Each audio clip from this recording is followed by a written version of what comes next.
शरीरावर ही चिन्ह असलेली व्यक्ती असते भाग्यवान.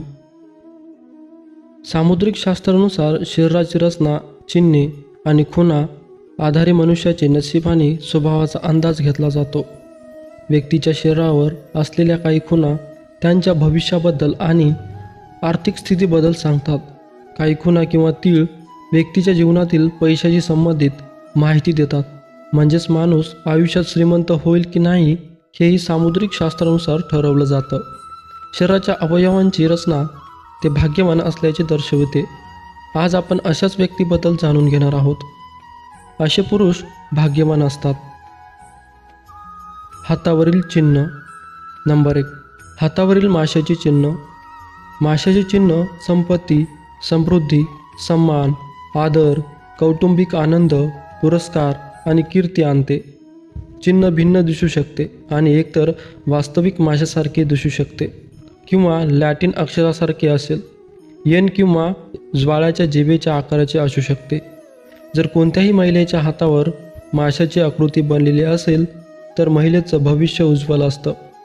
अशा महिलेला आपल्या आयुष्यात सर्व प्रकारच्या सुखसुविधा प्राप्त होतात. नंबर 2. हातावरील कमळ चिन्ह. शास्त्रानुसार कमळ हे भगवान विष्णूचे प्रतीक मानले जाते किंवा ज्या लोकांच्या तळहातावर कमळाचे चिन्ह असते ते परोपकारी आणि धनवान असतात. असे लोक ज्यांचे पैसे सामाजिक कार्यात वापरू शकतात. दुसरीकडे जर हे चिन्ह शनी पर्वतावर असेल तर ते अधिक शुभ मानले जाते. नंबर 3. हातावरील ध्वज चिन्ह. जर कोणत्या महिलेच्या हातावर झेंडा म्हणजेच ध्वजाचे चिन्ह बनत असेल किंवा रथ तयार होत असेल तर याचा अर्थ तिच्या पतीला नोकरीमध्ये चांगलं प्रमोशन मिळण्याची शक्यता असते. अशा महिलेचा पती मोठ्या अधिकारी पदावर पोहोचतो.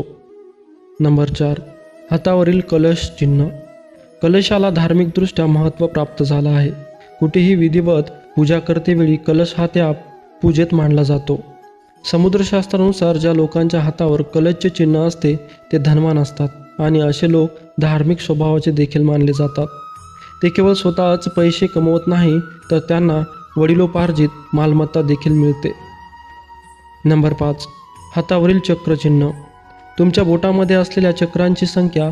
हस्तरेषाशास्त्रात प्रत्येक संख्येला काही ना काही महत्त्व आहे. पण इथे आपण अशा लोकांबद्दल सांगणार आहोत ज्यांच्या सर्व बोटांवर 10 चक्राचे चिन्ह आहेत. असे मानले जाते की असे लोक राजेसारखे जीवन जगतात. त्यांच्या जीवनात काही समस्या येतात आणि समस्या आल्या तरी त्यांचे निराकरण देखील आपोआप होते. ते कोणत्याही व्यवसायात अव्वल स्थानासाठी तयार होतात आणि कधीकधी ते कठोर परिश्रम न करता तर कधी जास्त प्रयत्न न करता शीर्षस्थानी पोहोचतात. अंगावरील तीळ. नंबर 1. डोळ्याच्या खालील तीळ. असे मानले जाते की डोळ्याच्या खालील तीळ असलेल्या लोकांना प्रेम आणि भाग्य लाभते. नंबर 2. नाकावरील तीळ. असे मानले जाते की नाकावरील तीळ असलेल्या लोकांना यश आणि संपत्ती लाभते. नंबर 3. कपाळावरील तीळ. असे मानले जाते की कपाळावरील तीळ असलेल्या लोकांना ज्ञान आणि बुद्धिमत्ता लाभते. नंबर 4. वक्षस्थळावरील तीळ. असे मानले जाते की वक्षस्थळावरील तीळ असलेल्या लोकांना प्रेम आणि आनंद लाभते. नंबर 5. तांदळाच्या आकाराचे तीळ. असे मानले जाते की तांदळाच्या आकाराचे तीळ असलेल्या लोकांना भाग्य लाभते. नंबर 6. लाल रंगाचे तीळ. लाल रंगाचे तीळ असलेल्या लोकांना विशेष शक्ती आणि प्रतिभा असते. अंगावरील भाग्यवान चिन्ह. नंबर 1. सामुद्रिक शास्त्रानुसार ज्या पुरुषांची पाठ कासवासारखी उंचावली आहे त्यांना भाग्यवान मानले जाते. हे लोक जीवनात खूप मान सन्मान मिळवतात. नंबर 2. तळहाताच्या मध्यभागी तीळ असणाऱ्या पुरुषांच्या नशिबात सुख समृद्धी असते. वाहन हा सुख मिळतं, जीवनात मान सन्मान मिळतो. तसेच या लोकांना पैशाची कमतरता भासत नाही. नंबर 3. सामुद्रिक शास्त्रात असे सांगितले आहे की रुंद छाती आणि लांब नाक असलेल्या पुरुषांची अगदी लहान वयातच प्रगती होते. नंबर 4. पुरुषांच्या पायाची तर्जनी म्हणजेच अंगठ्यासह बोट मोठे असेल तर त्याला चांगला जीवनसाथी मिळतो. नंबर 5. छातीवरील दाट केस असलेले पुरुषही आयुष्यात भरपूर पैसे कमवतात, सुखाची प्राप्ती होते. हे लोक स्वभावाने खूप समाधानी असतात. नंबर 6. ज्या पुरुषांच्या पायावर कमळ, रथ, बाण अशी चिन्हे असतात ते पुरुष स्वाभिमानाने जगतात. या लोकांचे जीवन आनंदाने भरलेले असते. नंबर 7.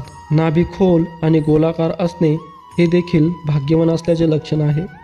ज्या पुरुषांची असे असते त्यांच्या आयुष्यात कधीही गरिबी येत नाही. कपाळावरील रेषा. नंबर 1. धनरेषा कुठे असते? कपाळावरील 5 ते 6 रेषा या भविष्य वर्तनासाठी पाहिल्या जातात. याच काही रेषांवरून आपले भविष्य सांगितले जाते. भुवयाच्या वर असलेली पहिली रेषा ही धनरेषा समजली जाते. कपाळावरील पहिली रेषा जितकी स्पष्ट असेल तितके आपले आर्थिक सामर्थ्य प्रबळ होते. पहिली रेषा स्पष्ट असणाऱ्याकडे आर्थिक सुबत्ता असते. पहिली रेषा कुठेही भंग पावत असल्यास आर्थिक स्थिती पक्ष मजबूत राहू शकत नाही. ही रेषा छोटी असल्यास जीवन जगण्यासाठी लागणाऱ्या अर्थाची जमवाजमव करताना अडचणी येऊ शकतात असे सांगितले जाते. नंबर 2. आरोग्य रेषा कोणती? कपाळावरील रेषांवरून आपले भविष्य सांगितले जाऊ शकते. धनरेषेनंतर आता आरोग्य रेषा कुठे असते हे पाहूया. भुवयावरील दुसरी रेषा आरोग्याची मानली जाते. ही रेषा धनरेषेवर असते. ही रेषा अस्पष्ट असेल तर व्यक्ती वारंवार आजारी पडत असते. आरोग्याच्या तक्रारी सतत डोकेवर काढू शकतात. ही रेषा सुस्पष्ट असल्यास अशी व्यक्ती आरोग्य संपन्न असते.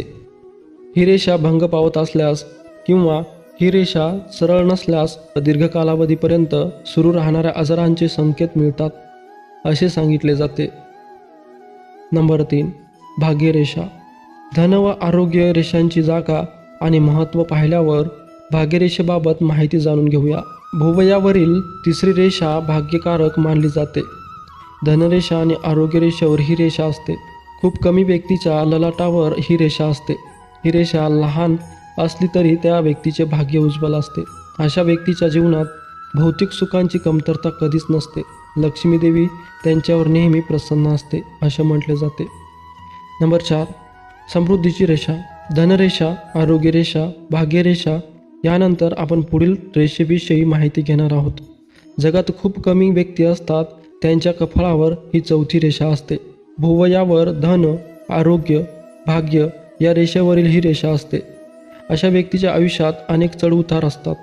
चौथी रेषा असणाऱ्या व्यक्ती वयवर्ष 27 ते 47 या कालावधीत भरपूर यश मिळवतात. स्वतःचे घर विकत घेतात. या व्यक्ती उद्योगात असतील तर त्यांना उद्योगात प्रचंड यश मिळते आणि ते यशोशिखरावर पोहोचतात असे सांगितले जाते. नंबर 5. वैराग्य आणि दैवी रेषा. कपाळावर असलेली 5वी रेषा धोकादायक मानली जाते. माणूस जीवनात यशस्वी असला तरी कपाळावर 5वी रेषा असल्यास दुर्भाग्याला त्याला तोंड द्यावे लागते. अनेकदा सर्व गोष्टींचा त्याग करून अशी माणसे वैराग्य स्वीकारतात. ऋषीमुनी आणि महंताच्या कपाळावर सर्वसाधारणपणे 6वी रेषा असते. ही रेषा सर्वात शेवटची मानली जाते. या रेषेला दैवी रेषा असेही संबोधले जाते. ही रेषा असणाऱ्यांना मोठ्या प्रमाणावर मानसन्मान, प्रतिष्ठा प्राप्त होते. ही रेषा असलेली माणसे खूप प्रगती करतात. वरीलपैकी तुमच्या अंगावर कोणती भाग्यवान गोष्ट आहे हे कमेंट करून आम्हाला नक्की सांगा. धन्यवाद.